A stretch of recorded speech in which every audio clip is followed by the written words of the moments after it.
Our clinicians are not always in the private sector saving lives per se. They save a lot of lives. What they also do is they provide comfort and they provide passionate care and love to somebody in a weird situation or an uncomfortable situation.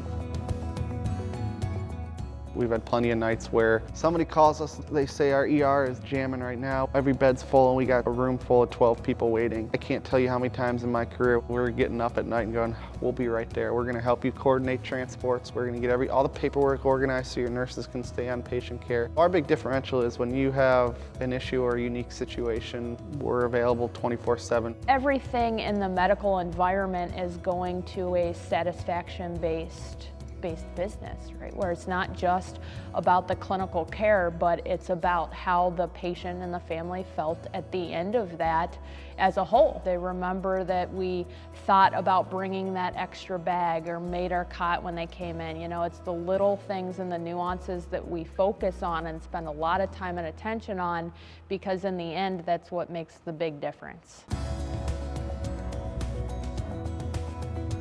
When you see our name on a billboard or somebody's t-shirt or something like that sponsoring something, that in some way, shape, or form is going back into the community. So it's not, you know, just this stagnant piece, oh, we're here. We invest in the community. We give so much money back in charities and stuff like that. We're here and we're committed to here.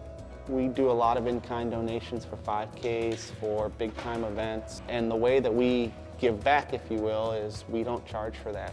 It's something we truly want in our veins because it really does make our clinicians better at what they do, knowing that for all the hard cases they have, there are some very good outcomes at times. Everything in the EMS textbooks, the first chapter is all about personal safety, right? Keeping me safe so I can keep my partner safe so that I can take care of this patient to the best I can. And, you know, I think I got to go back to that, as that's really where it starts. That self-assessment of what do I know, what do I assess in my situation, what do I need to do to be a better provider so that I can take the most care of this patient and this family in front of me. It's a privilege what we do and how we do it to take care of people and their families in need. It's also a privilege how our employees, and there's been literally thousands of employees over the years, came up in a conversation earlier this morning, how they've touched our lives.